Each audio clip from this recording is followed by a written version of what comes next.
हो गए। लेकिन बात इससे कहीं आगे है। हमें सिर्फ आर्थिक रूप से नहीं निर्भर होना है, हमें भावनात्मक रूप से सबसे ज़्यादा अपने आप पे निर्भर होना है, स्वतंत्र रहना है। और ये तभी संभव है जब हम अपने आप को सिर्फ महिला ना माने। हम लोग यही मान के चलते हैं कि हम महिला हैं, वो पुरुष हैं, हमें उनकी बराबरी करनी है या उनसे कोई लड़ाई करनी है। लड़ाई है ही नहीं। महिलाओं का जितना सपोर्ट पुरुष करते हैं और करते आए हैं इतिहास से लेकर आज तक, वो संभव नहीं है कि महिला ने उतना सपोर्ट एक महिला का किया हो। तो हमारी उनसे कोई लड़ाई नहीं है, बट ये है कि आप अपने आप को सिर्फ महिला मान के ना आगे बढ़ें। आप भी एक हम सभी भी एक स्वतंत्र चेतना है, तो वो मान के चले आगे। तो हमें लगता है कि हर फील्ड में, चाहे वो कितने भी आगे बहुत 21वीं सदी या 22वीं सदी तक भी पहुंच जाएं, तो जो हमारे अंदर है, जो हमारी अंदर से आवाज़ आती है, जो हमें प्रेरित करती है कि हर फील्ड में बढ़ने के लिए, वो बहुत ज़रूरी है। और वो सिर्फ हम कहते हैं सांसारिक शिक्षा से नहीं आ सकती है। आध्यात्म, जैसे कि दीदी लोग ने बताया कि बहुत ज़रूरी है। तो ये नहीं है कि हम अभी यंग हैं तो आध्यात्म की क्या ज़रूरत है। सबसे ज़्यादा ज़रूरत हमारी इसी जनरेशन को है, 15 से लेकर 25 साल, जो हम अपने लाइफ के सबसे क्रिटिकल फेज में होते हैं। सबसे ज़्यादा ज़रूरत तब होती है हमें आध्यात्म की। आध्यात्म सिर्फ कुछ किताब या कुछ कर्मकांड को फॉलो करना नहीं होता है।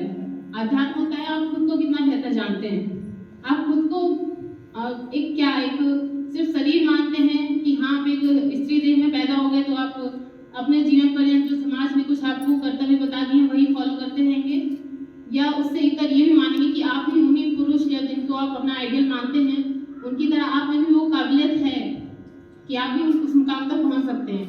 इसके लिए ज़रूरी है कि आध्यात्म के जरिए जो हमारे ऋषि मुनियों से लेके एक आधुनिक भारत तक की जो अच्छे अच्छे बुक्स लिखी हैं, हमें पता है कि हम आज के समय बहुत लोगों की संगति करते हैं मोबाइल के द्वारा।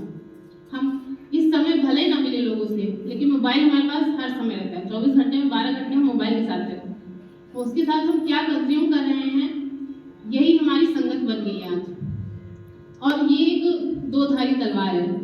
अगर हम चाहें तो उसी मोबाइल से ऐसे लोगों की संगत कर सकते हैं जिनसे हमारा मानसिक विकास उस लेवल तक हो सकता है कि दुनिया की कोई भी परिस्थिति आए हम उसको बहुत आसानी से खुद के बलबूते हैंडल कर सकते हैं। भले अभी हम किसी भी सिचुएशन में मान लेते हैं, अगर कोई आर्थिक रूप से निर्भर भी है, पर अगर उसके मन में इच्छा है तो कोई ना कोई रास्ता निकाल ही लेगा। भले ही नौकरी हो, भले ही उसका खुद का व्यवसाय हो, कुछ भी हो, कैसे भी करके। पर अगर अंदर से नहीं चाह होगी तो अगर सामने लाके भी नौकरी रख दी जाएगी तो आप उसमें सर्वाइव नहीं कर पाएंगे। क्योंकि कोई भी काम है आज के समय में जितना आसान भी है उतना मुश्किल भी है। आसान इस तरह है कि हमारे पास भौतिक सुविधाएं तो हैं, पर जो मानसिक लेवल का आपको एक स्थायित्व चाहिए वो आपको अध्यात्म से ही मिल पाएगा। अब अध्यात्म में सबसे अच्छी बात है कि हमारे पास बुक्स अवेलेबल हैं। वो लोग नहीं हैं जिन्होंने वो बुक्स लिखी, लेकिन उस बुक्स के रूप में वो हमारे विचार भी हैं। अगर हम कुछ टाइम उनको दें, उनसे कुछ ऐसा सीखें, तो वही अध्यात्म है। अध्यात्म ज्ञान के अलावा संभव नहीं है। ज्ञान ही अध्यात्म बन जाता है। जब आप चीज़ों को बेहतर समझ लेते हैं तो वो आसानी से आपके अंदर उतर जाता है। उसके अलावा अगर कुछ चीज़ें हैं कि हाँ हमारे कुछ रिचुअल्स होते हैं, कुछ कर्मकांड होते हैं, वो एक आपका एक जीवनचर्या बनाने के लिए किए गए हैं, ना कि आपके आंतरिक विकास के लिए। आंतरिक विकास के लिए आपको किताबें पढ़नी ही होंगी, हम सभी को किताबें पढ़नी ही होंगी, उसके अलावा कोई और चारा नहीं है। और शिक्षा का मुख्य उद्देश्य भी यही है कि हमारा पूर्ण विकास हो, सर्वांगीण विकास हो, जिसको हम अपने स्कूलों में मानते हैं। मैंने बीएड भी किया है, तो ये शब्द बहुत ही प्रचलित रहा है हम लोगों के बीच कि हाँ सर्वांगीण विकास करना है बच्चों का। तो उसमें हमारा मानसिक विकास, आर्थिक विकास, सामाजिक विकास, खेलकूद में, हर चीज़ में पूरी तरह से एक व्यक्तित्व विकसित हो। और काम जो है एक सिर्फ आर्थिक निर्भरता के लिए नहीं किया जाता है, बल्कि हमारा काम हमारा व्यक्तित्व बनाता है। हम हर दिन एक नए रूप में होते हैं। कुछ भी, कोई भी आप कार्य कर रहे हैं, आप जब कार्य नहीं कर रहे थे उससे पहले अपने आप को पहचाने तो आप पाएंगे कि आप बहुत कुछ अलग है उससे।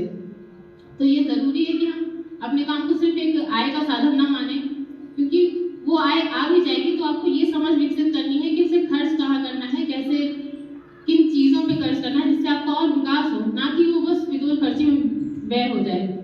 तो आध्यात्म हर क्षेत्र में हमेशा ज़रूरी रहा है, चाहे आप जॉब कर रहे हो, घर पे रह रहे हो, या फिर पढ़ाई कर रहे हो। सबसे ज़रूरी तो ये है कि पढ़ाई तो लाइफ टाइम होनी चाहिए। ऐसा कोई फेज नहीं आएगा कि अब हो गया तो पढ़ाई खत्म। पढ़ाई सिर्फ किताबी ज्ञान नहीं होता, ये कोई एग्जाम के लिए नहीं होता, बल्कि हर दिन आपको ज़रूरत पड़ती है कि कुछ नया सीखें, क्योंकि हर दिन कुछ नई सिचुएशन आएगी आपके सामने जिसको आपको हैंडल करना पड़ेगा। तो आध्यात्म से तो हम यही समझते हैं कि हाँ, अपने आप को एक चेतना के रूप में विकसित करें, ना कि केवल एक देह के रूप में। और बाहरी सुंदरता बिल्कुल ज़रूरी है, मतलब ठीक है, प्रकृति ने हमें सुंदर बनाया है, हमें कोमल बनाया है या शारीरिक रूप से जैसा भी है वो है, लेकिन जो आंतरिक सुंदरता है वो हम खुद अपने आप निखार सकते हैं, और वो सबसे ज़्यादा ज़रूरी होती है आज के समय में, आज की क्या हमेशा से रही है। तो बस मैं यही कहना चाहूँगी।